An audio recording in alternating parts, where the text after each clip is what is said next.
So I'm going to start off with two apologies. The first was for not sending in a recent bio. I think that's a pretty old one, but more importantly, for not being there with you in person. My clinical career, my investigative career, and volunteer efforts, including talks like this, take me away from these three far too often.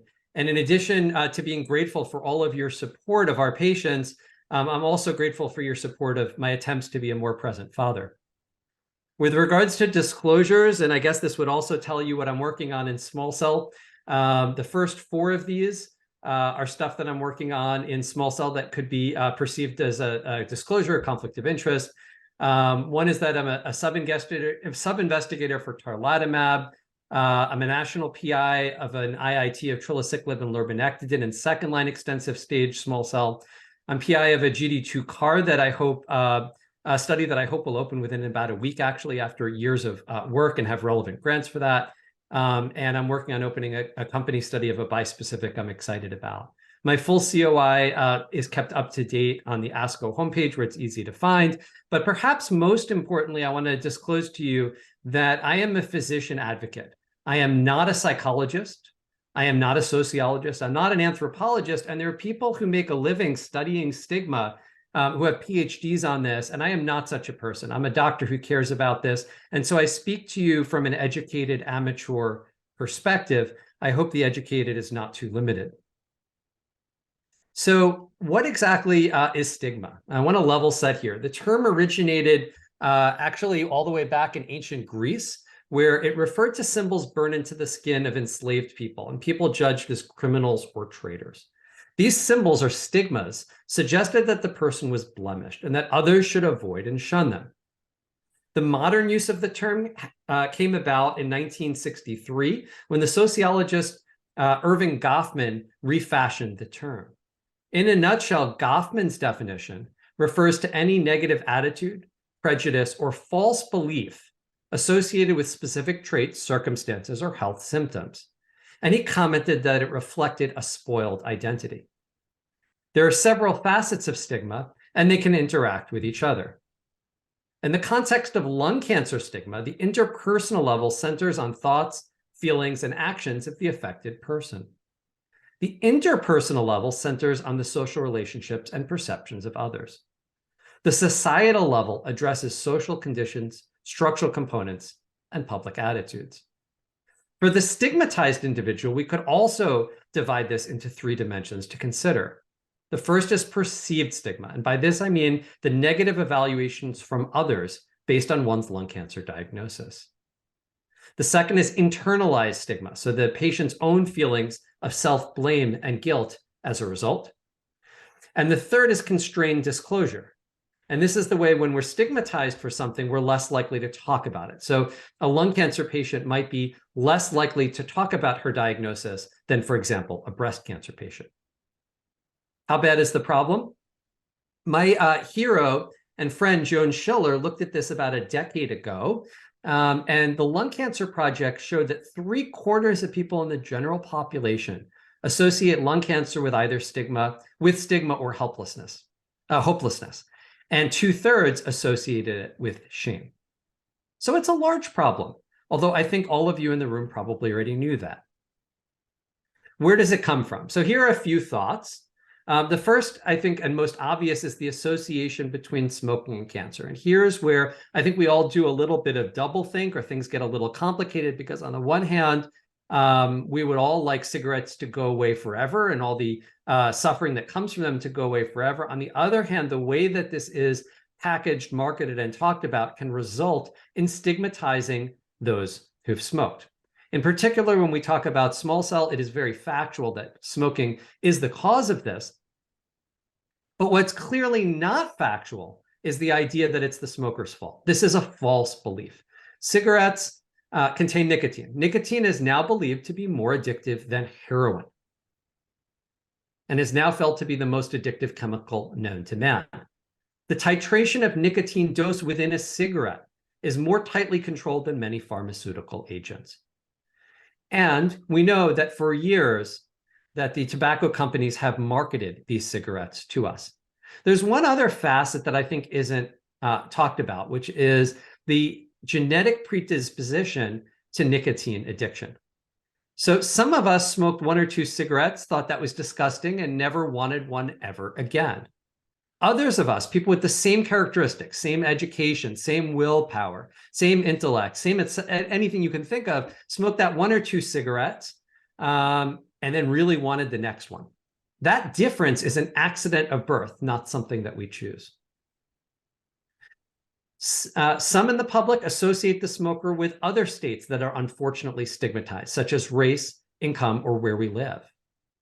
And finally, one that I hear a lot as a member, as an oncologist, a member of the medical community, is therapeutic nihilism regarding lung cancer treatments. There is a false belief amongst many in the general public, amongst many medical but non-oncologists, and even amongst some oncologists not specialized in lung cancer, that our treatments do not work, that things are hopeless, and that is also a false belief. And in fact, I will end on a note of optimism, of a flash of some of the major advances to this day. So nearly 20 years ago, we conducted a survey of what patients believed.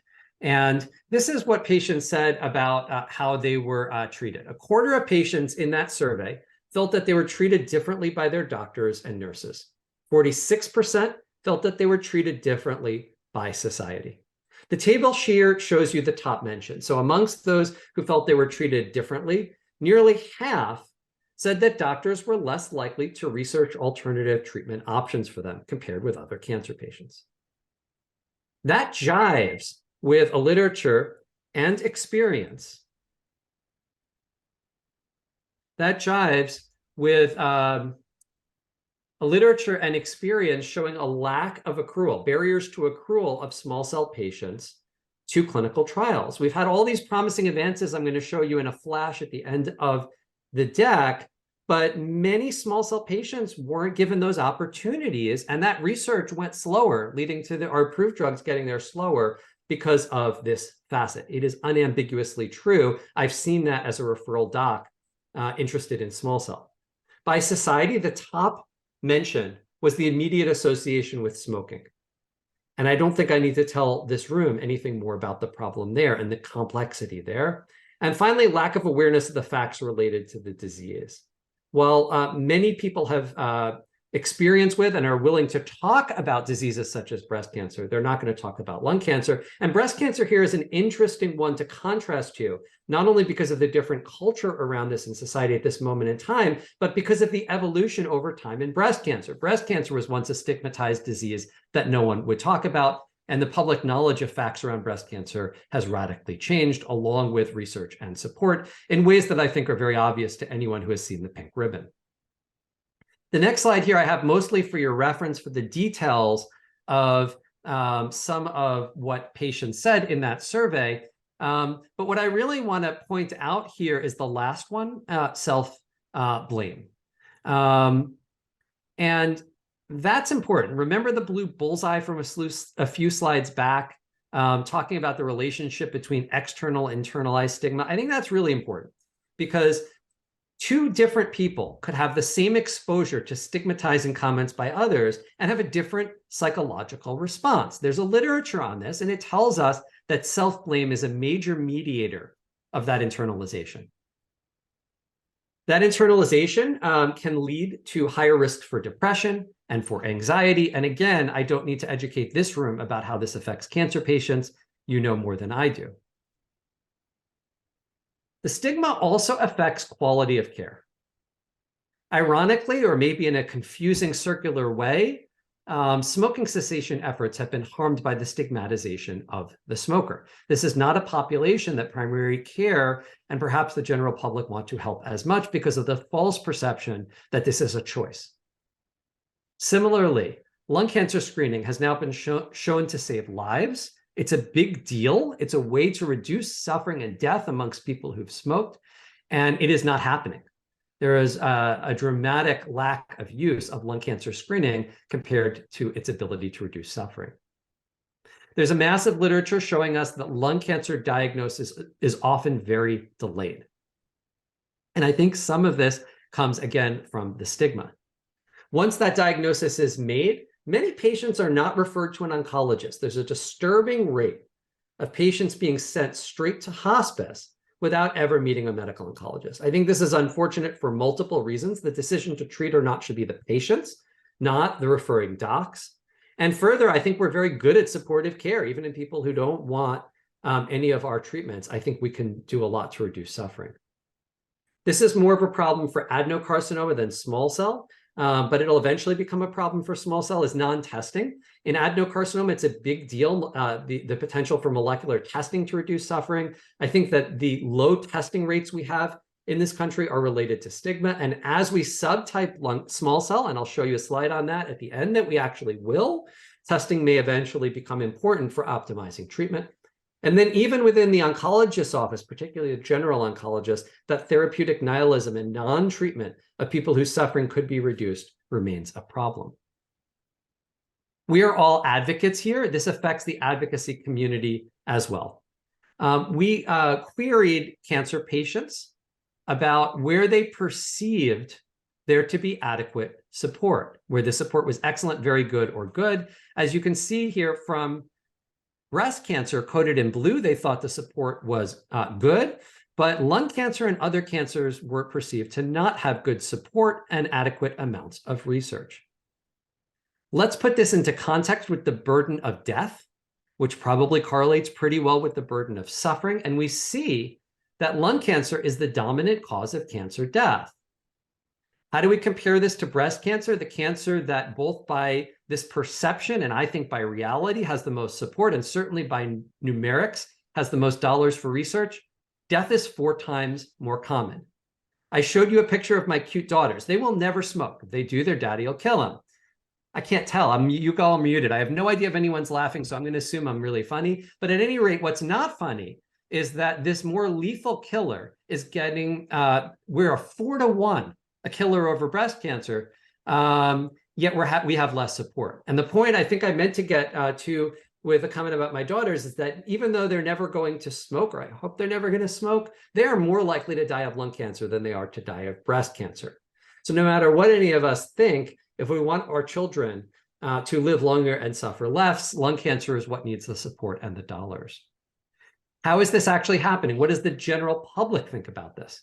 Well, we asked them about their involvement in lung cancer organizations and other cancer organizations and where they were likely to donate money. And again, we see breast cancer dominating over other cancers, with lung cancer not doing nearly as well. You have to keep in mind that what are the common cancers here? It's colorectal, it's lung, it's breast, and they are very underfunded relative to their prevalence.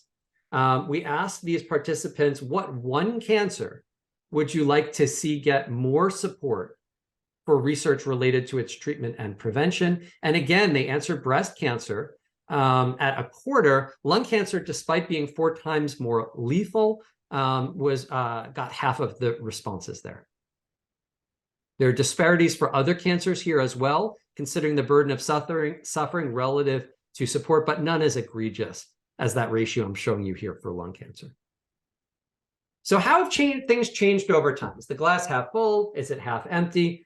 Or what information is there to tell us where we're making ground and where we are not making ground? Perhaps a useful question for advocates.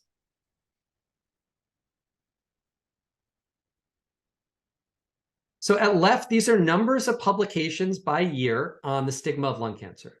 We can see that when in the period where this started, 2008 to 2010, there was very little, and forwarding to a modern era, we have a lot more attention to the stigma of lung cancer.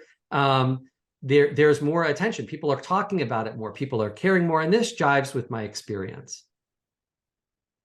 I can also add a little bit of color to this from my experience, to the attention from the academic medical community. I remember when I made the decision in fellowship that I was going to pursue a lung cancer job, what the attitude was within the medical profession, within the oncologic profession at the time. And keep in mind, I'm not endorsing this. I am telling you what was happening at the time. It was so negative that multiple of my mentors sat me down to talk to me and ask why I would throw away my career like that. Because at the time, Most people who went into lung cancer did it if they couldn't get a job in something else. I already had a tenure track GI offer. Why would I throw that away to pursue a lung cancer career? Fast forward to 2023, and I have far more applicants for lung cancer positions than I have jobs. And we're turning away really talented people who could really make a difference. We have multiple members of our faculty at UNC and people I think of tremendous talent who I'd love to employ who are doing other cancers purely because we didn't have a lung cancer job for them. That's a radical, radical shift. And so we are making grounds in attracting talent to do research and clinical care for our suffering patients. That jives to me with the attention that the stigma literature is getting. But what I observe in clinic as well when I show up to medical conferences and hear people talk about this, there's certainly the stigma remains a big problem. And here, GO2 did the same survey 10 years later, and the problem was no better. In fact, patients felt that people with lung cancer are viewed or treated differently by society more in the more recent survey than the one a decade before. And they personally felt that they had been viewed or treated differently by society compared to the 10 years before. Critically, these questions were asked the same way. That gives the advantage of being able to make this comparison. But an unanswered question remains, is this a more accurate perception of a stigma that was always there as we start to talk about it? Or has the problem actually gotten worse? I'm not sure I know the answer to that, but I'll certainly say that the stigma problem remains very real. Society continues to blame the victim, and certainly lung cancer remains underfunded and under-supported. Where else have we made advances? You're going to see this in a lot more detail through this conference if you hadn't already, but the research we have done has improved survival. This is patients with stage 4 or extensive small stage lung cancer now having a 3-year survival at 3 years. This is 18% alive at 3 years and counting. These tick marks are all and counting patients. And so we have durable control, counting in years for some patients with extensive stage small cell lung cancer. Now, you could reasonably say to me, isn't this also a glass half empty, right? It's marvelous that we're doing so much better than we did before, right? The orange curve here is chemoimmunotherapy. The gray curve is chemo alone. Now our patients are living longer, including the potential to count in years. But doc, it's still only 18% at 36 months. Isn't that inadequate? Well, yeah, it's absolutely inadequate. But I view this a little like pizza. I love pizza. I'm a recovering New Yorker. I'm still pizza obsessed. When you give me that first slice of pizza, I'm not sated. It teaches me what a great slice of pizza it is. And I want that second slice even more. This is like pizza that way. This is the first slice. It's taught us how amazing the pizza is. It's taught us what immunotherapy can do. Now we got to get it right and pull that curve up so that we can offer this for more or all patients. That's our advance in frontline. Our advance in second line is a little more modest. This is an unfortunately busy slide just showing you the efficacy data on lurbinectedin. I'm not going to go over the details so much to say that in efficacy, it's a little better than topotecan. In side effects, it's a little better than topotecan. Of course, when you play baseball, you'd like to hit all home runs. That doesn't mean you won't take on your bunt on singles where you can get them. The other way to reduce the suffering from our cancer drugs beyond getting better drugs is to get better supportive care drugs.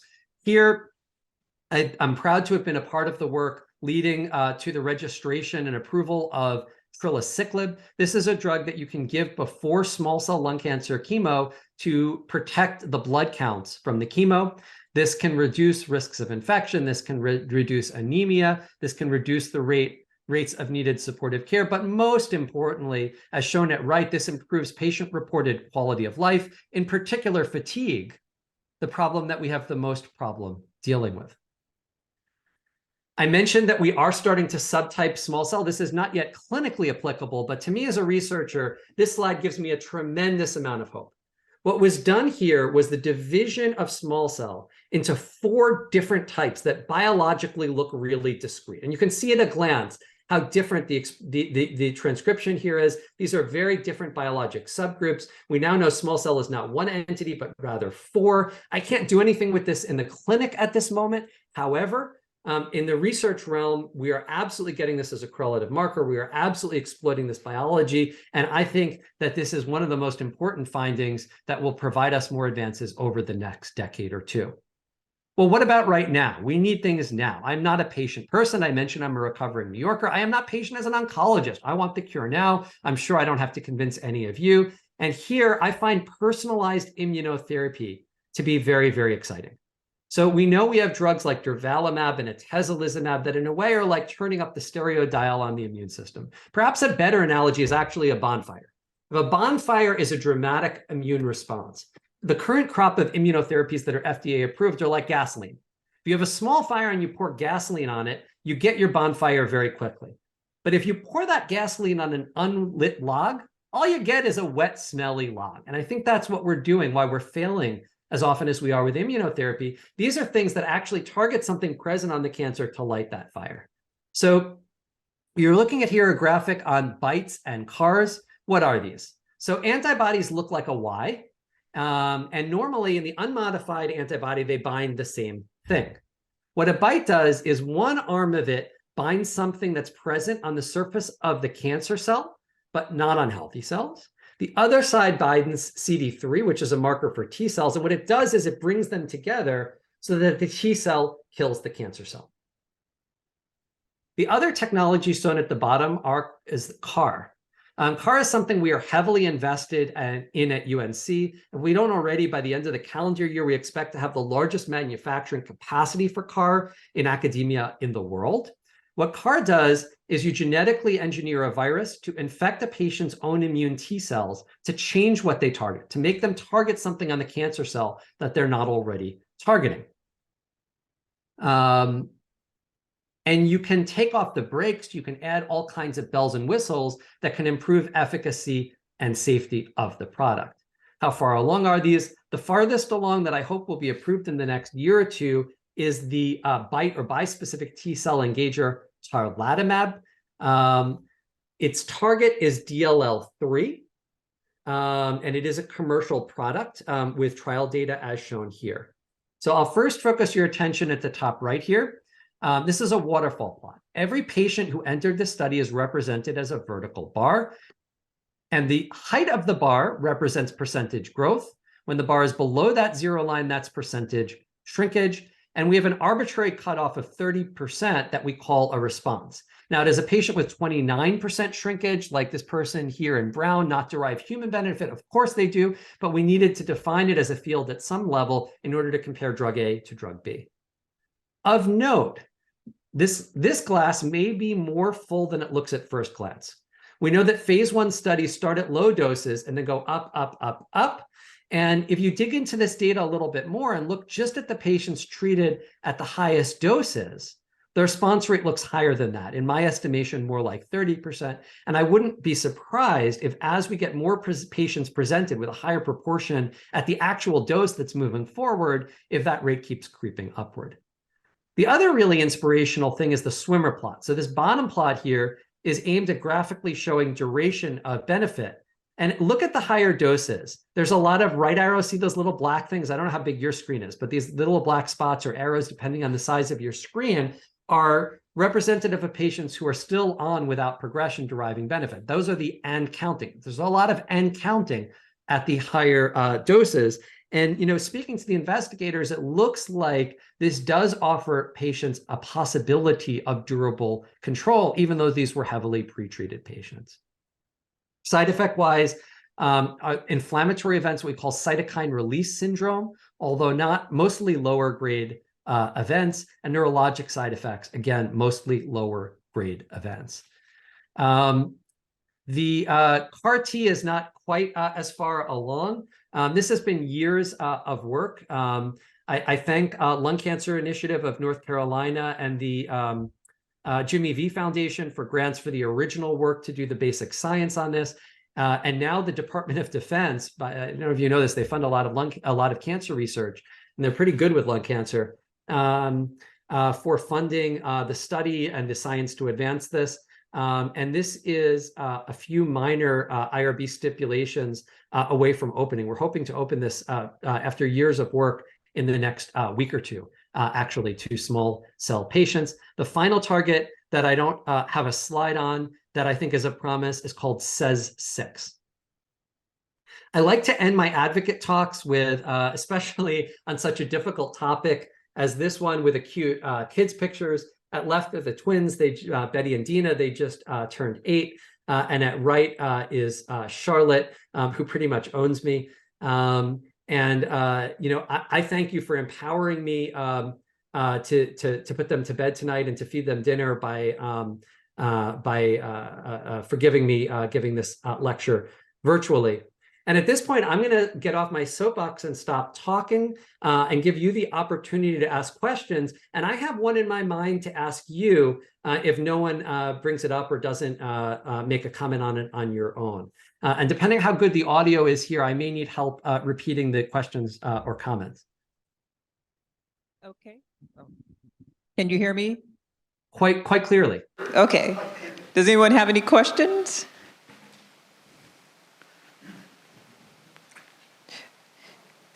No takers. You might want to pose your question, Dr. Weiss. So I'm going to pose my question. There's one gaping thing left not mentioned in this lecture. You may say it's because I don't know the answer. You may say it's because I only had half an hour to talk. Maybe you're right. But all the same, I'm going to take the speaker's privilege and pose a question to you as passionate advocates. What can we do about this? What are we going to do about stigma? Anyone want to answer? Maida, I see your face. Oh, right here. Katie.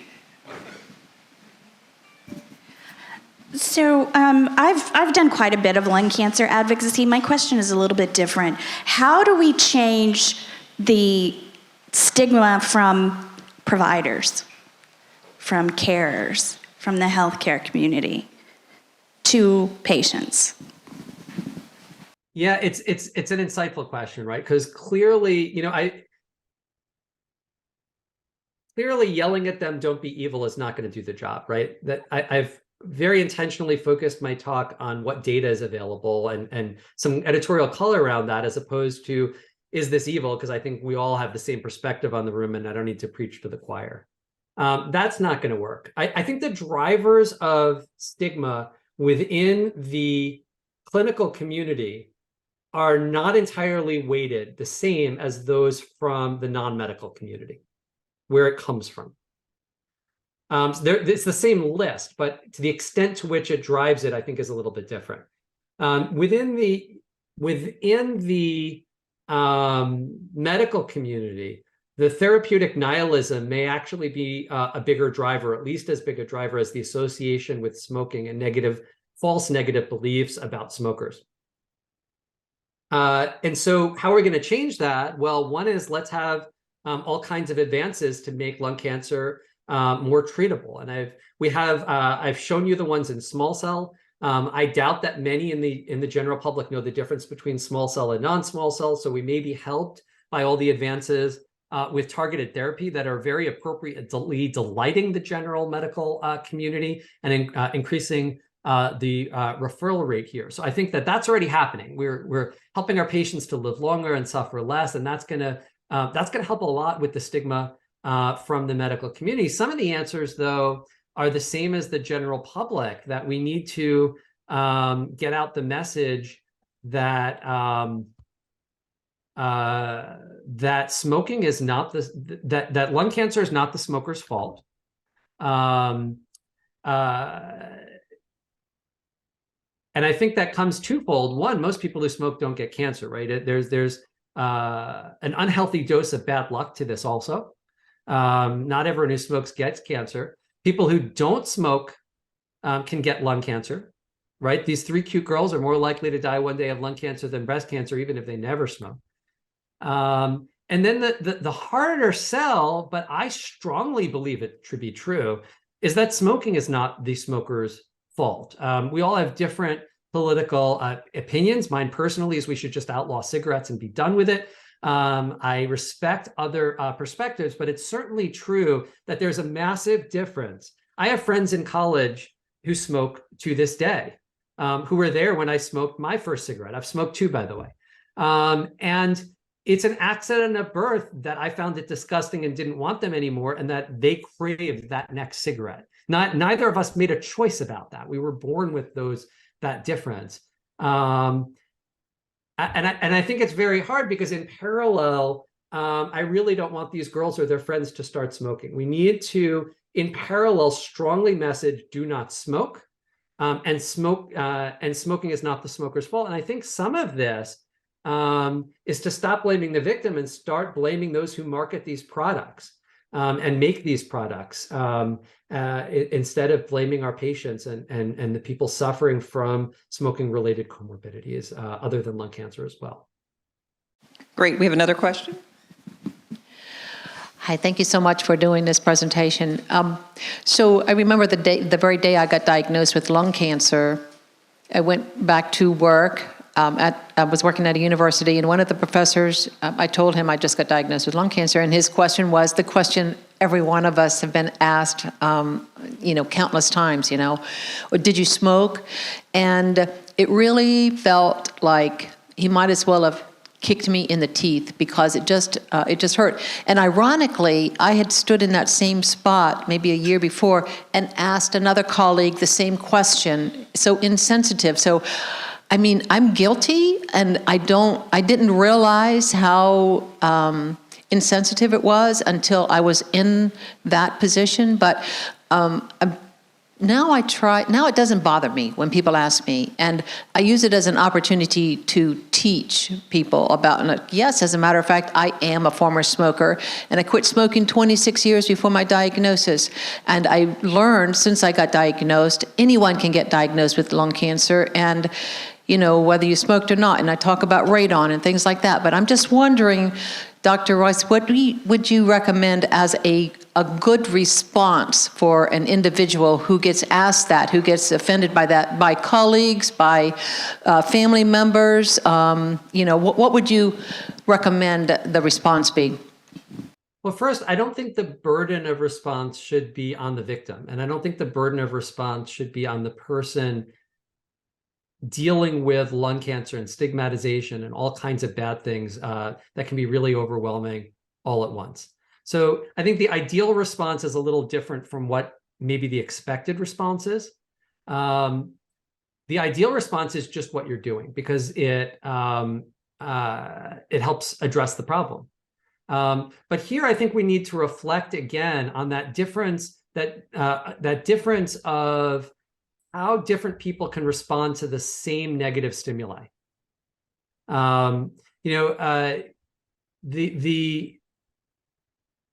That's personal to each of our psychologies. It's personal to what else is going on in our lives.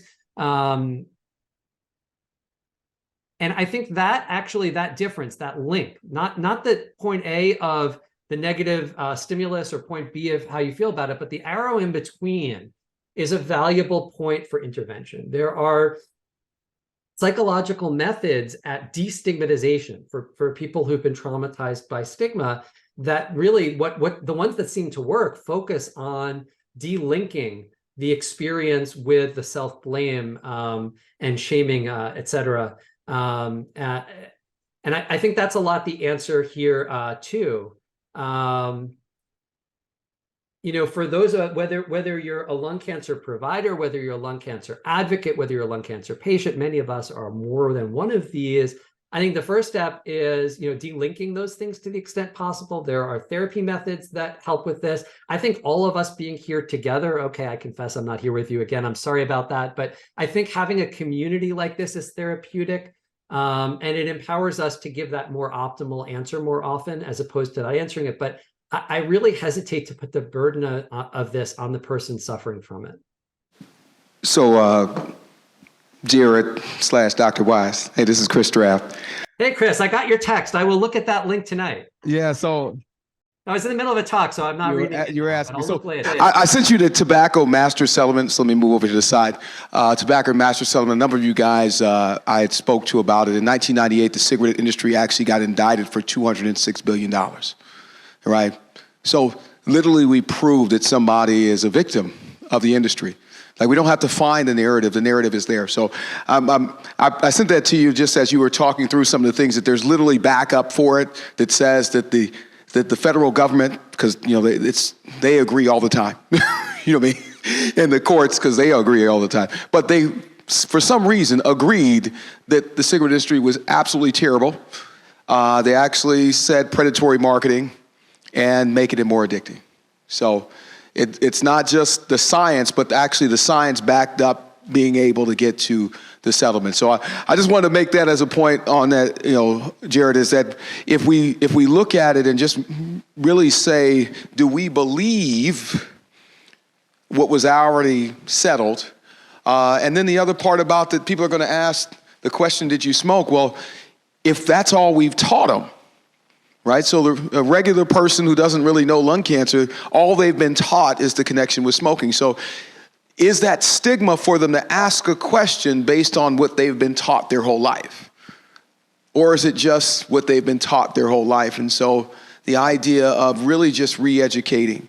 So I guess the question is that we were over at the family practice physicians over at UNC just a little bit earlier talking about this, but you know, how about UNC leading the way of looking back at the syllabus of medical students, you know, looking at CMEs for all our family practice docs and our oncologists, and asking the question, are we making it clear that we are not in the same place that we were 30 years ago or 20 years ago or 10 years ago?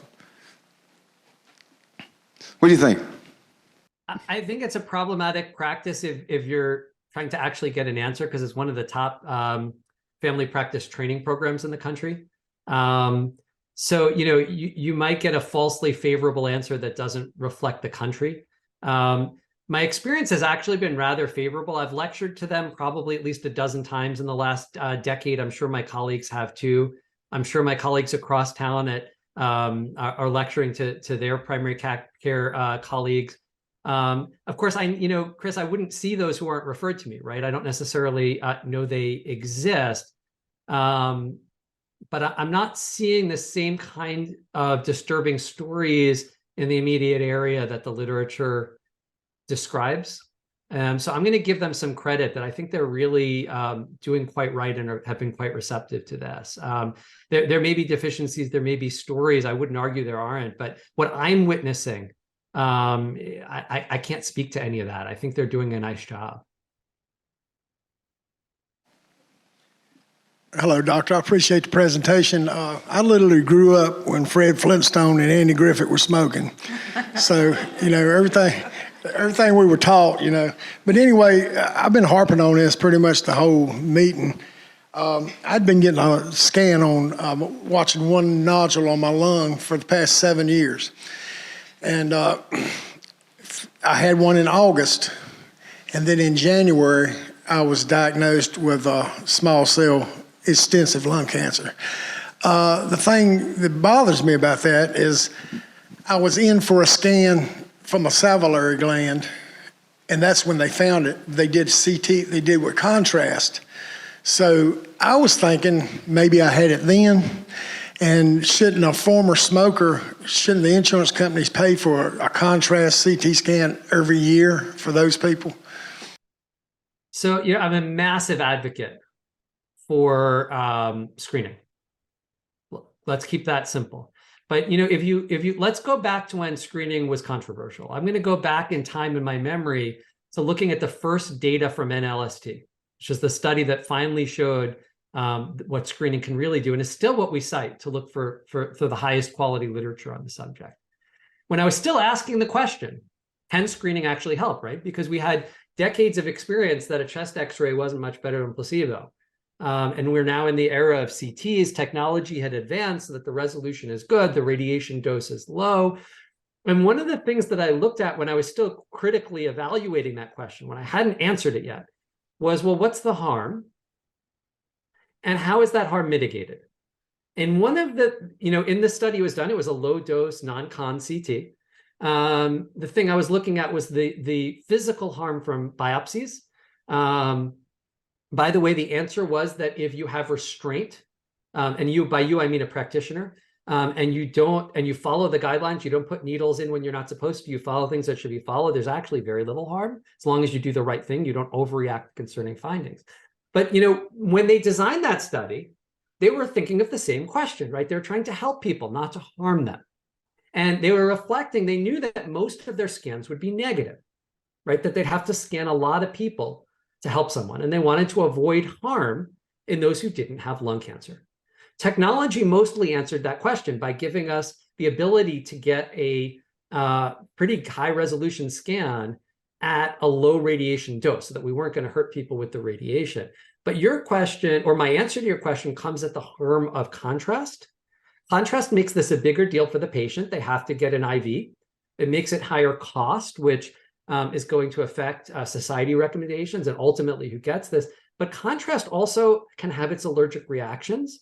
And contrast poses a small but real risk to the kidneys.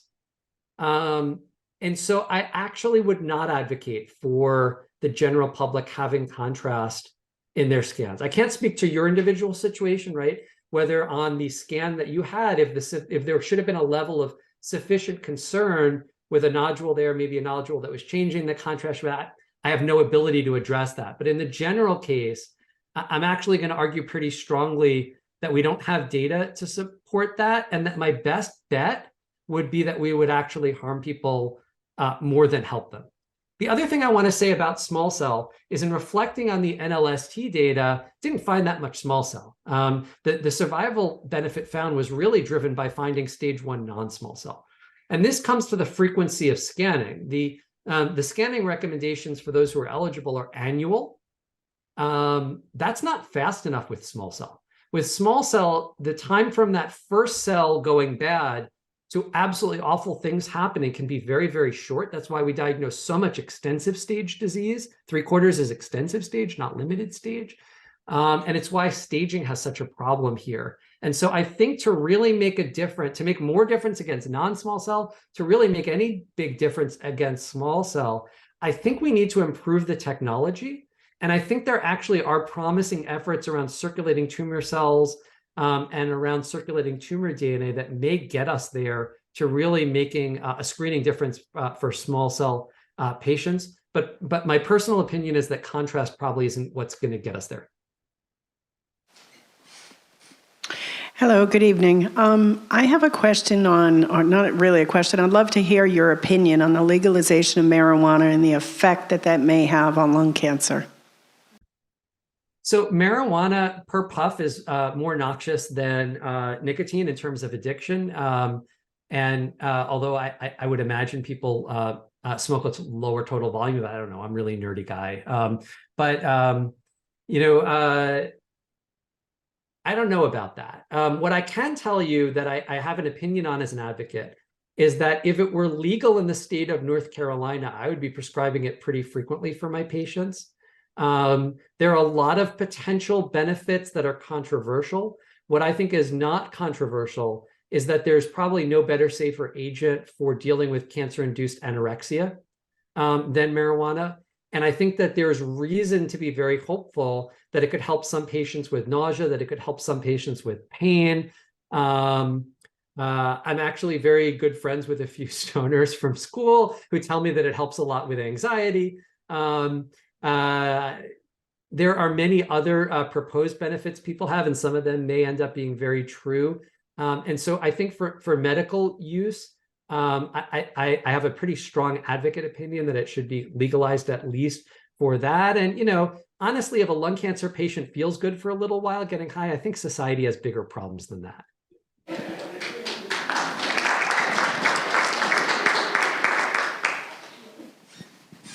Okay, I am a medical marijuana patient, and there are many more forms of it that do not have to be smoked. It's a disgusting oil you put under your tongue, but it works. So it doesn't have to be inhaled. And I wanted to backtrack. I wasn't going to do this, but I'm going to. This stigma about smoking. I go to my family doctor. I've quit 27 years ago. It took me forever to get them to change from status of smoker to former smoker. 27 years is an awful long time to go without a cigarette. And to have them consider me in the class of smoker for a long time, I think was really a problem. And I think the medical community is somehow contributing to the stigma about this.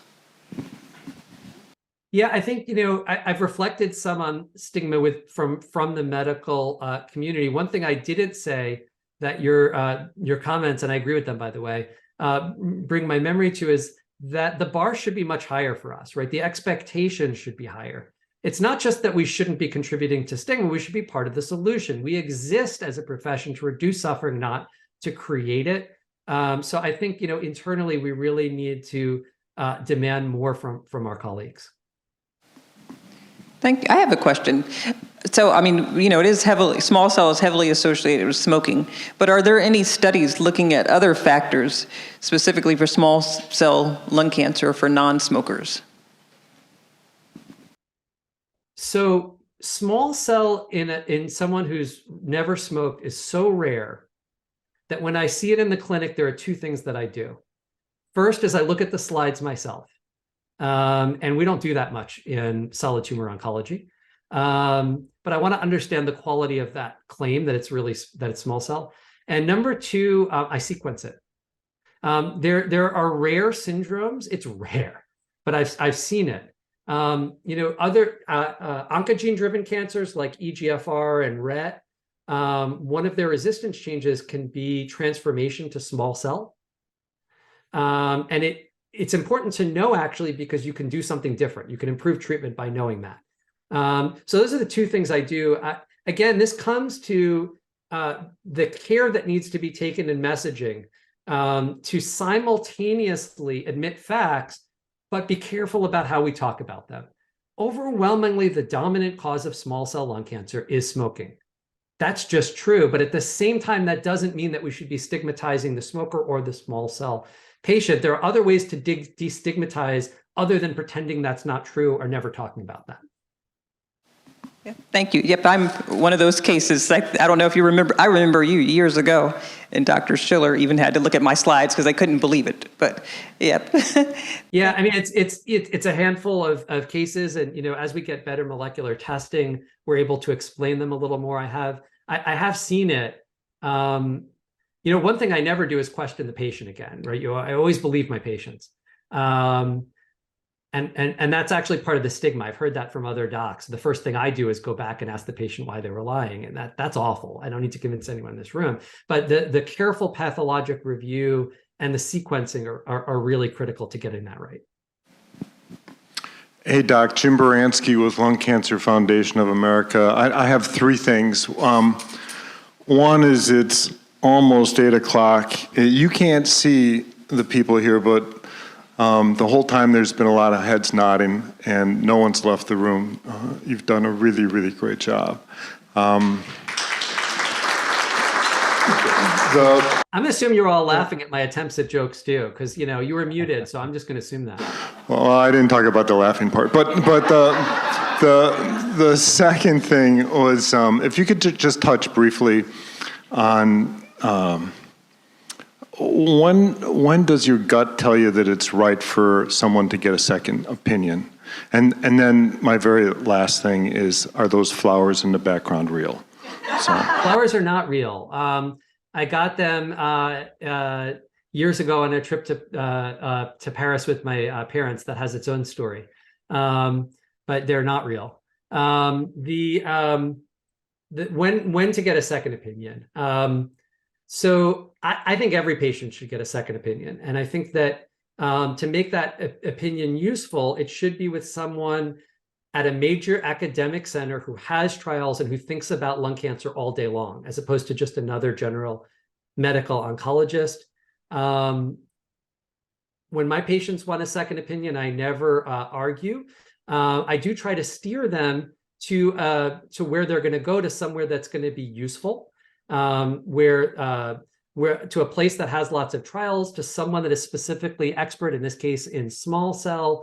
And when possible, it's not a terribly large community. We all know what each other have open for trials-wise. To increase the utility, I try to refer them to somebody who has stuff that competes with what I have, or maybe competes is the wrong word, but is complementary, is different, that has different options than what we have here. The most common reason that I refer has nothing to do with my gut. My wife teases me that I'm a left little toe doctor. She asks me about some medical problem related to her or the children's health, and I say, I don't know, it's probably not lung cancer, right? So the flip side to the fact that I am a terrible general doctor, and I actually consult internists for general medical questions sometimes. I have my go-to people who I think are really master clinicians. I have some humility and understanding how that has degraded. And that's happened because I've really worked ridiculously hard to try to be a world expert in lung cancer. And I do think I know that well enough that there's nothing in my gut saying I don't understand what's going on here. I've worked really hard to not have that. I know the literature, I know what's going on. At this point, I have more than 15 years experience treating lung cancer. I typically refer if I think someone else has another option that is equivalent or better that I want the patient to consider. And of course, this comes down as well to patient preferences. Some people are excited to travel all around the country to learn about every option to really optimize things. Some people don't have that privilege. They don't have the financial means. They don't have the social support to support them traveling. They don't have the preference to do that. In this case, though, I have the privilege of another major academic center 10 minutes down the road. And of course, I know what they have open. We keep each other abreast of what they have open. And so I very liberally refer people to Durham Community Hospital whenever they want an opinion but don't want to travel. I mean, no one's laughing at that joke. That's otherwise known as Duke. I'm laughing. Yeah, I got it. They're laughing. It's harder to tell when there's a mute. But again, when I don't know, I'm just going to assume everyone finds me really funny.